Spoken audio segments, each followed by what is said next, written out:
ओम शांति। सुनते हैं आज का मुरली मंथन। आज प्यारे बाबा ने मुरली में कहा, तुम्हें पाके हमने जहाँ पा लिया, जमी तो जमी आसमां पा लिया।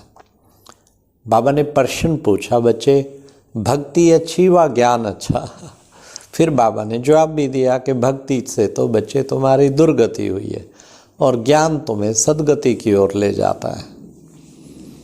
फिर बाबा ने कहा कि बच्चे देखो, दुनिया भर में और भारत के तो हर स्थान पर शिव जयंती बनाते हैं, पर शिव कब आया, कैसे आया और क्या आके किया, ये कोई भी नहीं जानते हैं। फिर बाबा ने कितना सुंदर तरीके से बताया कि तुम बच्चे हो रूहानी सल्वेशन आर्मी, सबको सल्वेज करते हो, सबको मुक्ति, जीवन मुक्ति का रास्ता बताते हो। तो तुम इस नशे में रहो कि हम रूहानी सल्वेशन आर्मी। हाँ, फिर बाबा ने कहा कि बच्चे ये प्रदर्शनी जो है ना, ये सबसे अच्छा माध्यम। देखो बच्चे, प्रोजेक्टर और प्रदर्शनी दो माध्यम है सेवा के, लेकिन प्रदर्शनी सबसे अच्छा है। प्रदर्शनी के द्वारा तुम बहुत अच्छी सेवा कर सकते हो। फिर बाबा ने कहा प्रदर्शनी में सीढ़ी का चित्र होता है, लेकिन सीढ़ी में गोले का तो बाकी धर्मों का तो कुछ है नहीं, इसलिए गोले का चित्र भी चाहिए। और बाबा ने खास जो है कहा, कई बच्चे जो है वो सर्विसेबल हैं और फटकते रहते हैं सेवा पे, कभी कुछ मुझे करना ही है। वो सर्विसेबल हैं, फटकते रहते हैं बाबा की सेवा के लिए। फिर बाबा ने कहा बच्चे तुम्हें भक्ति थकाएगी, इसलिए तुम्हें क्या करना है, अब अथक बन के बाबा की सेवा में तत्पर रहना है। और तुम ट्रांसफर हो रहे हो नई दुनिया के लिए। तुम्हारा अब नवयुग आया कि आया, बिल्कुल निकट आया कि आया। फिर बाबा ने साइंस के घमंड पे कहा कि उनका अकल लगता है साइंस का घमंड, क्या क्या साइंस का घमंड है। और तुम बच्चे तो पूजनीय बनने का वो अकल अपना लगाते हो पूजनीय बनने पे। तो बाबा ने कितना सुंदर हम बच्चों को बताया कि बच्चे तुम्हें सेवा पे, जो बाबा ने कहा फटकते रहना, सर्विसेबल बैठ नहीं सकता, उसे कुछ ना कुछ बाबा की सेवा, बड़ी अच्छे प्लान बाबा टच करेगा और वो करता ही रहेगा।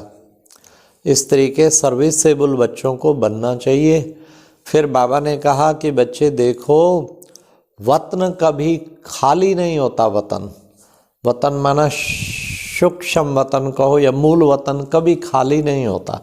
वहाँ आत्माएं रहती हैं, धीरे धीरे आती जाती, फिर वापस जाना शुरू हो जाते। जब पूरे आ जाते फिर वापस जाना शुरू हो जाते। पर बाबा कहते कभी वतन खाली नहीं होता अर्थात उसमें घर के कोई ना कोई मेंबर्स रहते जरूर हैं। और बाबा ने कहा कि बच्चे तुम बच्चों को विशेष क्या करना है कि सदा एक दो का कल्याण का सदा बुद्धि में चलता रहना चाहिए। कैसे हम सबका कल्याण करें, क्योंकि हम हैं ही विश्व कल्याणकारी बाप के बच्चे, तो किसी का एक कल्याण तो कर ही नहीं सकते। कभी भी किसी का एक कल्याण तो करना ही नहीं है। सदा कल्याणकारी बाप के बच्चे, सबका कल्याण करना है। तो बाबा ने कहा कि बच्चे तुम्हें एक दो का कल्याण करके एक दो को बाबा से वर्षा दिलाना है। और फिर बाबा ने कहा कि बच्चे ये है रूहानी सेवा, तुम खुदाई खिदमतगार, रूहानी सेवा करते हो। तो रूहानी सेवा करते तो इसलिए बच्चे सदा तुम्हें सदगति करते रहना है। सबकी सेवा में तन मन धन ईश्वरीय सेवा में समर्पण, प्रभु के कार्य में सेवा में बाबा इस तन को लगा लो, इस मन को लगा, मन निरंतर मनसा सेवा में लगा रहे। धन भी श्रीमत प्रमाण आज्ञा प्रमाण यूज करना है। तो मुझे बाबा का सच्चा सेवाधारी बनना है, ये अंदर का लक्ष्य हो। फिर बाबा ने कहा कि बच्चे रात दिन बच्चों को फिक्र लग जानी चाहिए कि कट उतारनी है, कट उतारनी है, कट उतार, अर्थात याद के द्वारा, योग बल के द्वारा अपने विकारों की सारी कट उतार डालने।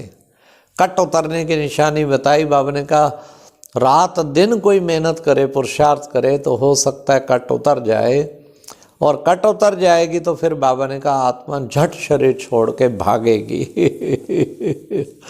तो झट शरीर छोड़ के भाग जाएगी बाबा के पास। फिर बाबा ने कहा एक बाप की स्मृति से सच्चे सुहाग का अनुभव करने वाले तो भाग्यवान आत्मा भाव। बच्चे तुम कितने भाग्यवान हो, एक बाबा की स्मृति, किसी भी आत्मा के बोल सुनते हुए, किसी भी आत्मा को स्मृति व संकल्प व स्वप्न में भी नहीं लावे। इसको कहते हैं सच्चा सुहाग। और कोई बात बुद्धि में आए ही ना, बाबा ने कहा किसी भी देहधारी के झुकाव में नहीं आए। एक बाप दूसरा ना, कोई स्मृति में जो रहता वो है अविनाशी सुहाग। फिर बाबा ने कहा कि बच्चे अपनी श्रेष्ठ स्थिति बनानी है तो क्या करना है, अंतर्मुखी बन फिर बाह्य मुक्ता में आओ। मतलब कि कोशिश करो, बैलेंस रखो, बार बार साइलेंस, एकदम शांत में टिक के, शांति का सागर बन के ऐसा निरंतर योगी बने जो हमारी स्थिति लाखों को रास्ता दिखाने के निमित्त बने। तो बाबा ने कहा ऐसा तुम्हें पुरुषार्थ करना है।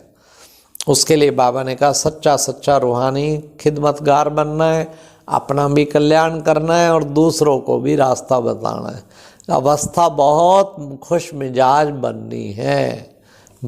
अच्छा, ओम शांति।